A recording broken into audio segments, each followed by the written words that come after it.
Good morning students. आज हम कक्षा 3 की हिंदी व्याकरण की पुस्तक रचना प्रसून के दूसरे अध्याय वर्ण विचार के बारे में पढ़ेंगे। वर्ण, जैसा कि आप जानते हैं, वर्ण अक्षर को कहते हैं, अर्थात भाषा की सबसे छोटी इकाई जिसके टुकड़े नहीं किए जा सकते। तो बोलते समय हमारे मुंह से निकलने वाली आवाज़ें ध्वनि कहलाती हैं। इन ध्वनियों को लिखने के लिए कुछ निश्चित चिन्ह दिए गए हैं। इन्हीं चिन्हों को वर्ण कहा जाता है। तो इस प्रकार हम कह सकते हैं कि ध्वनियों को लिखने के लिए कुछ निश्चित संकेतों का प्रयोग किया जाता है, जिन्हें वर्ण कहते हैं। तो वर्ण भाषा की सबसे छोटी इकाई है। नेक्स्ट, वर्णमाला। वर्णों के व्यवस्थित व क्रमबद्ध समूह को वर्णमाला कहते हैं। वर्ण के 3 भेद होते हैं: स्वर, अयोगवाह और व्यंजन। स्वर उन्हें कहते हैं जिन वर्णों के उच्चारण बिना किसी अन्य वर्ण की सहायता से किया जाता है, उन्हें स्वर कहते हैं। ये स्वतंत्र होते हैं। हिंदी वर्णमाला में इनकी संख्या 11 है। ए, आ, ई, ये सभी स्वर कहलाते हैं। स्वर को हम 3 भागों में विभाजित कर सकते हैं: ह्रस्व स्वर, दीर्घ स्वर और प्लुत स्वर। सबसे पहले ह्रस्व स्वर। तो जिन स्वरों के उच्चारण में सबसे कम समय लगता है उन्हें ह्रस्व स्वर कहते हैं। तो ए, ई, उ और री, ये चारों ह्रस्व स्वर हैं। नेक्स्ट, दीर्घ स्वर। दीर्घ का अर्थ होता है बड़ा। जिन स्वरों के उच्चारण में ह्रस्व स्वर से 2 गुना समय लगता है उन्हें दीर्घ स्वर कहते हैं। ये संख्या में 7 होते हैं: आ, ई, उ, ए, आई, ओ, औ।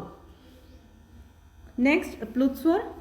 जिन स्वरों के उच्चारण में दीर्घ स्वर से और ह्रस्व स्वर से भी अधिक समय लगता है उन्हें प्लुत स्वर कहते हैं।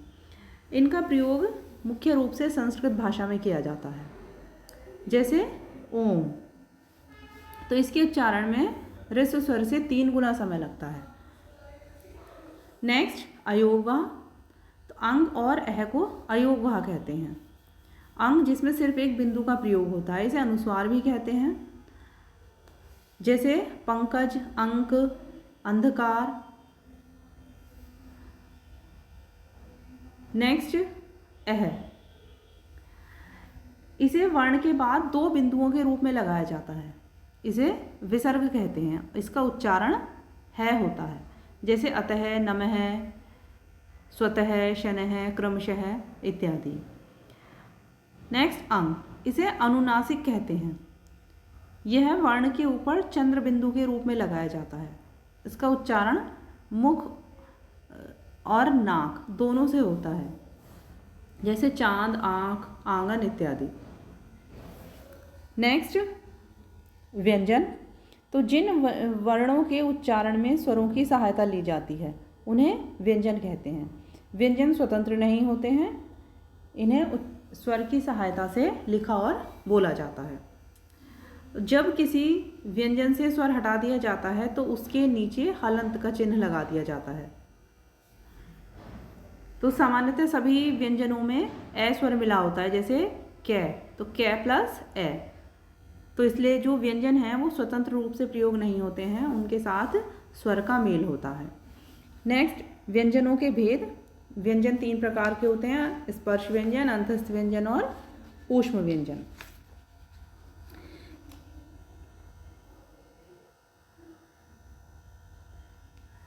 स्पर्श व्यंजन कै से लेकर मैं तक सभी 25 वर्ण स्पर्श व्यंजन के अंतर्गत आते हैं। इन्हें 5 वर्गों में बांटा गया है: क वर्ग, च वर्ग, ट वर्ग, त वर्ग और प वर्ग। तो इनका सभी का उच्चारण स्थान अलग अलग होता है।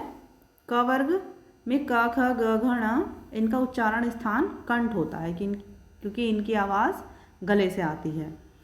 च वर्ग च, छ, ज, झ, य, इसमें इनका उच्चारण स्थान तालु से होता है। ट वर्ग में ट, ठ, ड, ढ, ण, इनका उच्चारण स्थान मूर्धा होता है।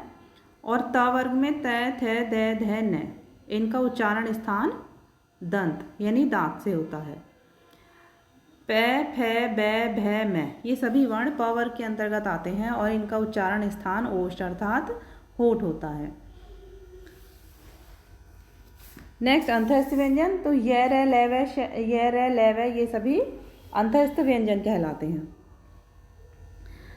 नेक्स्ट ऊष्म व्यंजन, श, श, स और है, ये चारों ऊष्म व्यंजन कहलाते हैं। इन्हें बोलते समय मुख से गर्म वायु निकलती है। ऊष्म का अर्थ होता है गर्म, तो मुख से बोलते समय जब गर्म वायु निकलती है तो ये व्यंजन ऊष्म व्यंजन कहलाते हैं।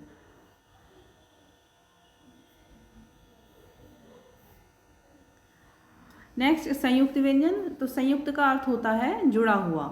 तो वर्णमाला में 4 संयुक्त व्यंजन हैं, क्ष, त्र, ज्ञ और श्रय।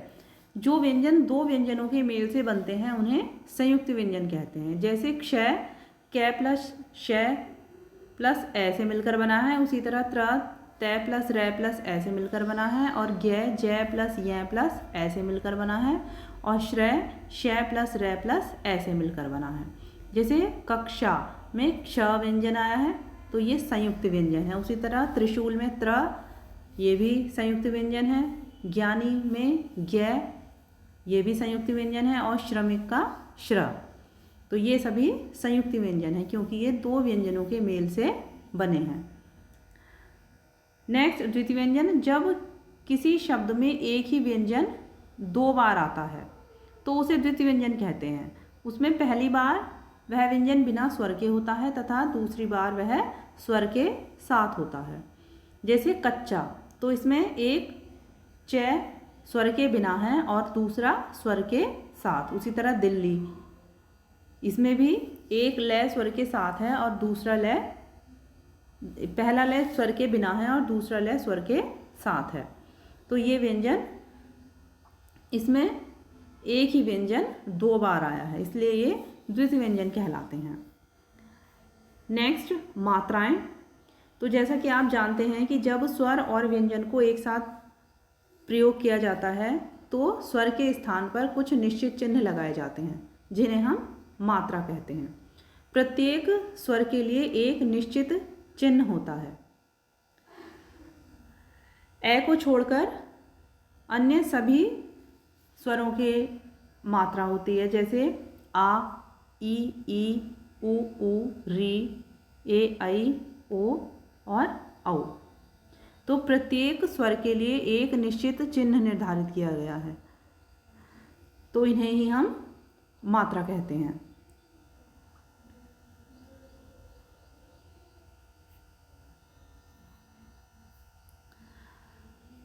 तो इस पाठ में आपने सीखा कि भाषा की सबसे छोटी इकाई जिसके खंड या टुकड़े नहीं हो सकते हैं वर्ण कहलाती है। वर्ण 3 प्रकार के होते हैं, स्वर, अयोगवाह और व्यंजन। स्वर उन्हें कहते हैं जो स्वतंत्र रूप से प्रयोग किए जाते हैं।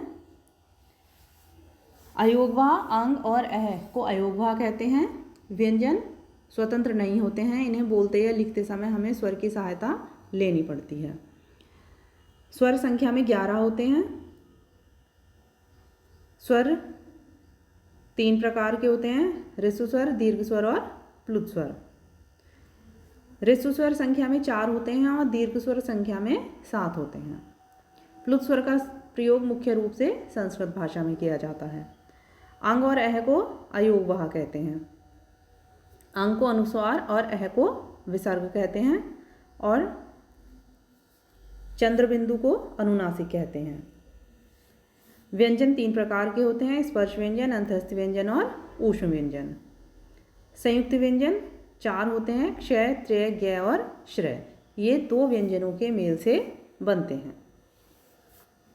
अब इस पाठ से संबंधित प्रश्नों के उत्तर। सबसे पहले मौखिक प्रश्न। फर्स्ट, हिंदी वर्णमाला में कितने स्वर हैं? इसका आंसर है 11 स्वर। नेक्स्ट, दीर्घ स्वर कौन कौन से हैं? आ, ई, उ, ए, ऐ, ओ और औ। क वर्ग में कौन कौन से व्यंजन होते हैं? तो क, ख, ग, घ और ण। अब लिखित प्रश्न। वर्णमाला किसे कहते हैं? तो वर्णों के व्यवस्थित व क्रमबद्ध समूह को वर्णमाला कहते हैं। नेक्स्ट, वर्णमाला में कितने स्वर हैं उन्हें क्रम अनुसार लिखिए। तो वर्णमाला में 11 स्वर हैं, ए आ ई उ री ए ऐ ओ और औ। नेक्स्ट, ऐसे 2 शब्द लिखिए जिसमें अनुस्वार का प्रयोग हुआ हो, तो संगीत, पंकज। नेक्स्ट, संयुक्त व्यंजन कौन कौन से हैं लिखिए। तो क्षय, त्र्य, ज्ञ और श्रय। नेक्स्ट एक्सरसाइज है, निम्नलिखित वर्णों के मेल से शब्द बनाइए। तो कै प्लस ए प्लस मै प्लस ए प्लस ले प्लस आ मिलकर बना कमला। नेक्स्ट, मै प्लस ई प्लस ठे प्लस आ प्लस ई मिलकर बना मिठाई। फिर पै प्लस ए प्लस ते प्लस आ तो मिलकर बना पत्ता। नेक्स्ट, निम्नलिखित शब्दों में उचित स्थान पर अनुस्वार और अनुनासिक लगाकर शब्द बनाइए। तो सबसे पहले है सांप, अंगूर, अंधेरा, आंगन, ठंडा और कंगन। तो इसमें सांप के ऊपर चंद्र बिंदु लगेगा, उसी तरह आंगन के ऊपर भी चंद्र बिंदु लगेगा, बाकी सभी के ऊपर सिर्फ बिंदु लगेगा। नेक्स्ट,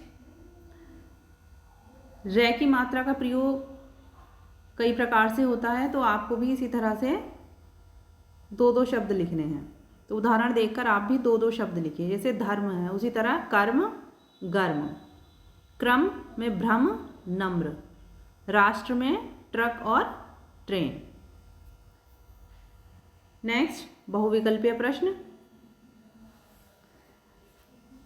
वर्णों के व्यवस्थित क्रम को कहते हैं वर्णमाला। स्वर संख्या में होते हैं 11। अंग तथा अह को कहते हैं अयोगवाह। अंग कहलाता है अनुनासिक। संयुक्त व्यंजन का समूह है क्षय, त्र्य, ज्ञ और श्रय। नेक्स्ट एक्सरसाइज, दिए गए शब्दों का जो वर्ण विच्छेद सही है उस पर सही का निशान लगाइए। तो इसमें सबसे पहले है चावल। तो चावल इसका सही आंसर है च प्लस आ प्लस व प्लस ए प्लस ले प्लस ए। नेक्स्ट, किताब। तो इसमें कै प्लस ई प्लस ते प्लस आ प्लस ब प्लस ए।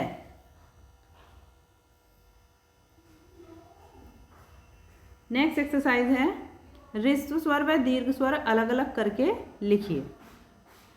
तो इसमें ए आ ई उ री ए ऐ ओ औ सभी स्वर दिए गए हैं। इसमें से आपको ह्रस्व स्वर और दीर्घ स्वर को छांटकर अलग अलग लिखना है। तो ह्रस्व स्वर है ए, ई, उ और री, तथा दीर्घ स्वर हैं आ, ई, उ, ए, ऐ, ओ और औ।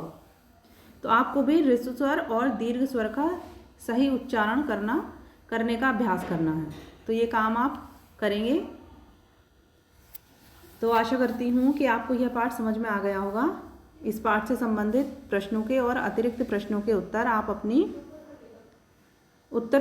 पुस्तक में साफ और स्वच्छ अक्षरों में लिखेंगे।